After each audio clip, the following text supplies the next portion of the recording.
హనుమంతుడు అర్జునుడు విజయం సాధించిన రహస్యం ఇదే.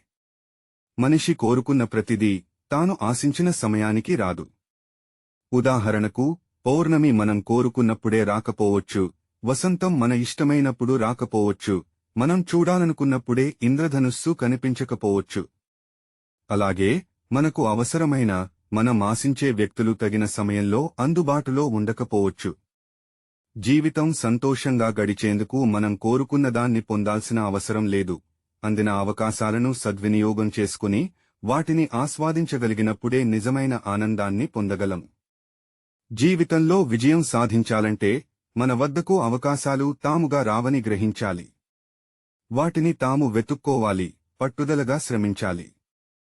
అందిన అవకాశాలను పూర్తిగా ఉపయోగించుకుంటేనే మన లక్ష్యాలకు చేరువవగలం. రామాయణంలో హనుమంతుడు సీతాన్వేషణలో అత్యంత శ్రద్ధ, పట్టుదల ప్రదర్శించాడు. ప్రతి చిన్న అవకాశాన్ని ఉపయోగించుకుంటూ ఎన్నో అడ్డంకులను అధిగమించి చివరికి సీతాదేవిని కనుగొన్నాడు.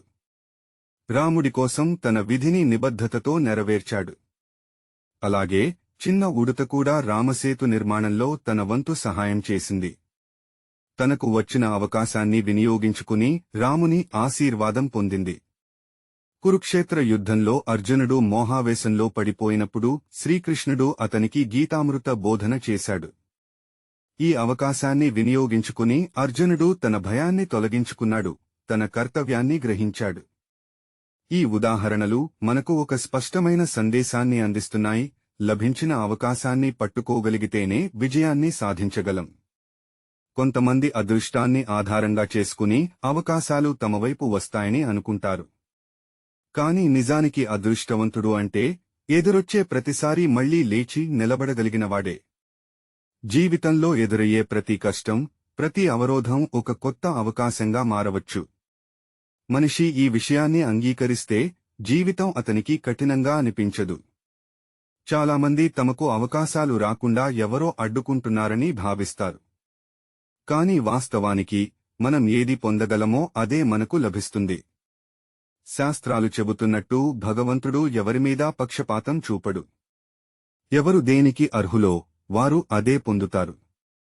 పూజ చేసిన తర్వాత భక్తులు పువ్వు లేదా పండును భగవత్ ప్రసాదంగా స్వీకరించినట్లే జీవితంలో వచ్చిన అవకాశాలను కూడా భగవత్ ప్రసాదంగా భావించాలి. అవి మన ముందు వచ్చినప్పుడు అవతలి వ్యక్తులను ఒప్పించి, మన ప్రయత్నాలను మన్నించి ఆ అవకాశాలను ఉపయోగించుకోవాలి. మన లక్ష్యాలను సాధించేందుకు ఈ విధానమే అత్యంత కీలకం. ఒక వ్యక్తి తనకు లభించిన అవకాశాలను సమాజ ప్రయోజనాల కోసం వినియోగించుకుంటే అతనికి దైవ సహాయం తప్పక లభిస్తుంది. మనిషి దానం, పరోపకారం, సమాజ సేవ వంటి అవకాశాలను గౌరవప్రదంగా స్వీకరించి వాటిని దైవ కార్యంగా భావిస్తే శాశ్వత కీర్తిని పొందగలడు.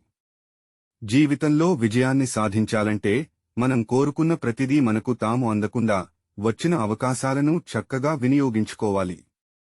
శ్రమ, పట్టుదల, సమయస్ఫూర్తి ఉంటేనే నిజమైన విజయం సాధ్యమవుతుంది. ప్రతి సమస్య వెనుక ఒక అవకాశముందని గుర్తించి ఆశావాదంతో ముందుకు సాగాలి. చేతికి వచ్చిన అవకాశాలను అర్థవంతంగా ఉపయోగించుకున్నప్పుడే మనం ఆశించిన గమ్యానికి చేరగలము. మన సంస్కృతి, మన విలువలు. ఈ వీడియోను చూసినందుకు ధన్యవాదములు. ఈ వీడియో మీకు నచ్చినట్లయితే దయచేసి లైక్, షేర్ మరియు సబ్స్క్రైబ్